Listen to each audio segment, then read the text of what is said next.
ഇന്ന് തന്നെ ഡൗൺലോഡ് ചെയ്യൂ. കാണൂ നിങ്ങളുടെ ഫേവറേറ്റ് ഷോസ്.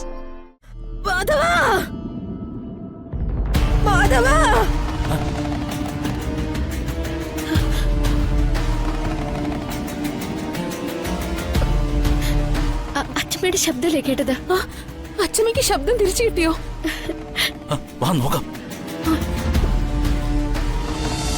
സുചിത്രടുത്ത് പറഞ്ഞത് ശരിയാ. ഇന്നമ്മ പൂജമുറിയിൽ കയറിയിട്ടില്ല. ഒന്നും മനസ്സിലായില്ല അല്ലേ? വീട്ടിലെ പൂജാമുറിയിൽ വിളക്ക് വെച്ച് പ്രാർത്ഥിക്കാതെ അമ്മ ക്ഷേത്രത്തിൽ പോകാറില്ല. ഇന്നത് ചെയ്തിട്ടില്ല. അതിനർത്ഥം അവര് പോയത് ക്ഷേത്രത്തിലേക്കല്ല എന്നല്ലേ? ഇനി അച്ഛന്റെ ദിനചര്യ കൂടി ഒന്ന് പരിശോധിച്ചാൽ കാര്യങ്ങൾ കൂടുതൽ വ്യക്തമാവും. വാ.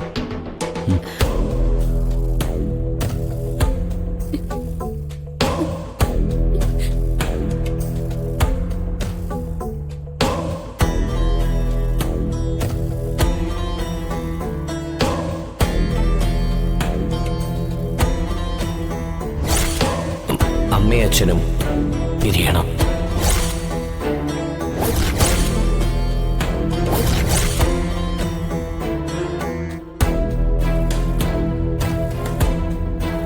ചുമന്നതിന്റെ കഥ ആ അമ്മ പറയാൻ തുടങ്ങിയ ഈ ഭൂമി പിളർന്ന് അകത്ത് പോവും നിങ്ങള്. സ്വന്തം ലാഭത്തിന് വേണ്ടി അച്ഛനും അമ്മയും അറവുമാടിനെ പോലെ വിൽക്കുന്ന നിങ്ങളുടെ പാവത്തിന്റെ പങ്ക് പറ്റാൻ ഇനി ഞാനില്ല. ഇനി നിങ്ങളോട് തീ മുറിയിൽ താമസിക്കാൻ എനിക്ക് പറ്റില്ല.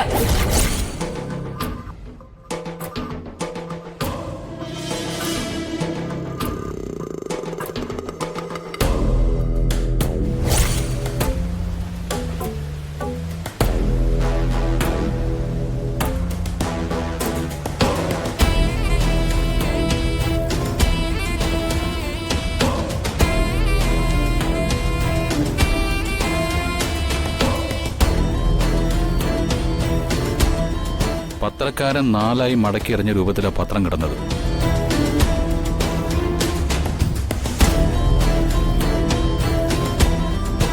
അച്ഛൻ ഇന്ന് പത്രമെടുത്ത് നിവർത്തുകയോ വായിക്കുകയോ ചെയ്തിട്ടില്ല എന്ന് മനസ്സിലായില്ലേ? പത്രക്കാരൻ പത്രമിടുന്നതിന് മുമ്പ് തന്നെ അച്ഛനും അമ്മയും വീട് വിട്ടു പോയി കഴിഞ്ഞു.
അച്ഛമ്മയുടെ ശബ്ദമല്ലേ കേട്ടത്?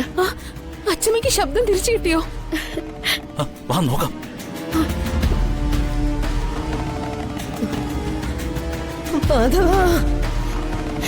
അച്ഛമ്മേ, അച്ഛമ്മേ, അച്ഛമ്മേ, അച്ഛമ്മേ, അച്ഛമ്മേ, അച്ഛമ്മേ, അച്ഛമ്മേ.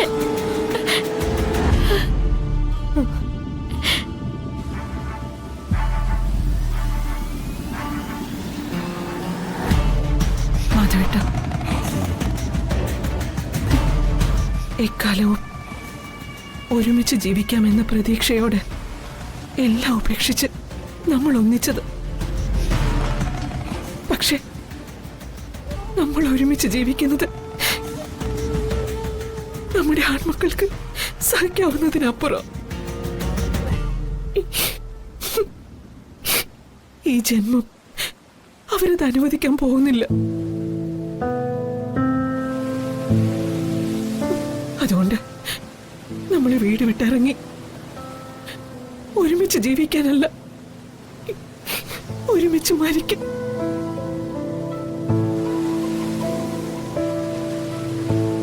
ഒരു തിരിച്ചുവരവില്ലാത്ത യാത്രയാണ് മരണം. നമ്മളും അങ്ങോട്ടേക്ക് പോകും, അല്ലേ മാധവേട്ട?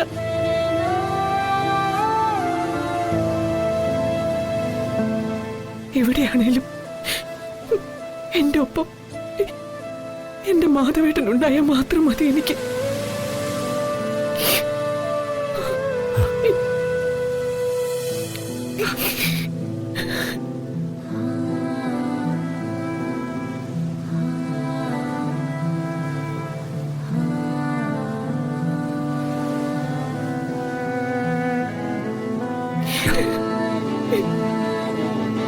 മരിക്കാം.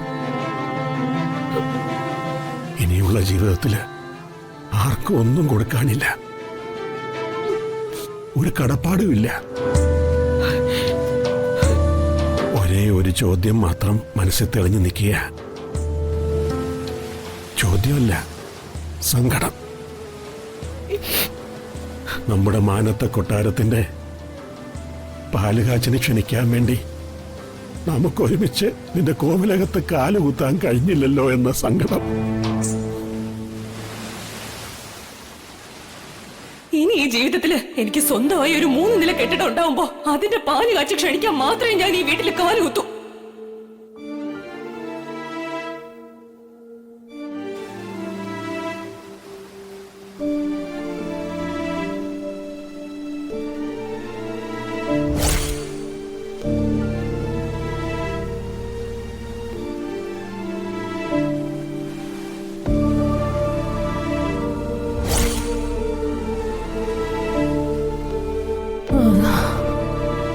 അച്ഛമ്മേ, ഒന്നുകൂടി വിളിക്കച്ചമ്മേ.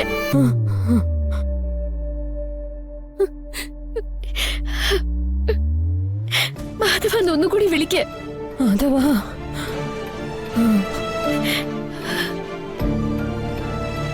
എല്ലാവരുടെ പേരൊന്ന് വിളിക്കച്ചമ്മേ. അച്ഛമ്മേ, എന്നെ ഓർമ്മയില്ലേ? സുചിത്ര, പ്രകാശിന്റെ ഭാര്യ അച്ഛമ്മേ. മാധവാ,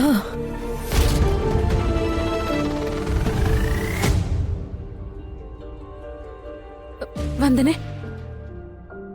ഡോക്ടറെ വിളിച്ച് അച്ഛമ്മ സംസാരിച്ചു എന്ന് പറയണം.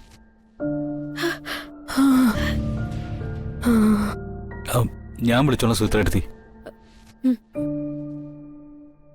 എല്ലാവരെയും മുത്തശ്ശിക്ക് അറിയാം. പക്ഷേ മാധവന് മാത്രമേ ഇപ്പൊ പറയാൻ പറ്റുന്നുള്ളൂ.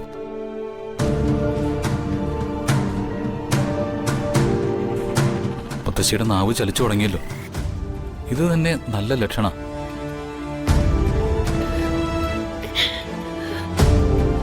വൈകാതെ മുത്തശ്ശിക്ക് സംസാരിക്കാനും പറ്റും. അച്ചമ്മയുടെ മോൻ ഒന്നും പറ്റിയിട്ടില്ല.